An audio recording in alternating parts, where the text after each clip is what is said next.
Halo, sekarang kita akan membahas termodinamika ya. Nol termodinamika tentang kesetimbangan termal. Seperti apa contohnya? Jika ada suatu benda A dan B yang sudah mengalami kesetimbangan termal, lalu benda C juga ikut masuk ke dalam sistem tersebut, maka benda C juga akan mengalami kesetimbangan termal dengan benda A dan B, seperti itu. Selanjutnya, ada hukum satu termodinamika tentang kekekalan energi. Seperti apa contohnya? Misalnya di sini ada suatu sistem, nah di mana sistem ini diberikan kalor. Kalor itu kita simbolkan Q, dan maka sistem tersebut akan memberikan suatu kerja, akan menghasilkan kerja.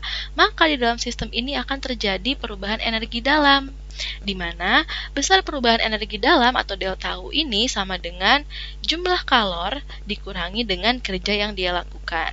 Tapi kita juga punya beberapa aturan nih untuk nilai positif dan negatif kalor dan kerja. Kalor akan bernilai positif ketika dia menyerap. Kalor akan bernilai negatif ketika dia melepas. Dan usaha akan bernilai positif ketika dia melakukan kerja. Usaha akan bernilai negatif ketika dia diberikan kerja. Harus diingat ya.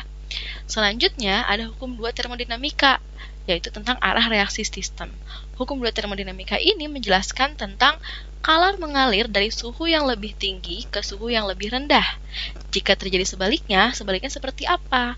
Misalnya kalor mengalir dari yang lebih rendah ke yang lebih tinggi. Nah, maka dari itu ada usaha yang dilakukan terhadap sistem tersebut. Makanya bisa terjadi kebalikan dari kodratnya, kayak gitu.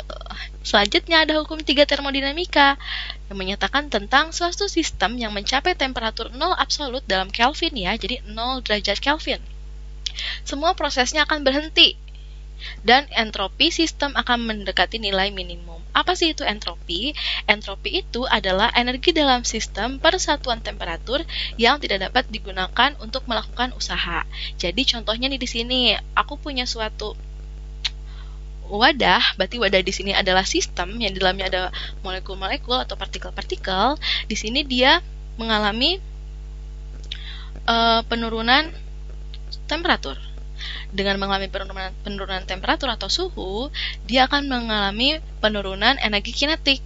Yang asalnya dia bergerak bebas, perlahan-lahan dia akan mulai berhenti. Sampai akhirnya ketika suhunya mencapai 0 Kelvin, dia akan benar-benar berhenti.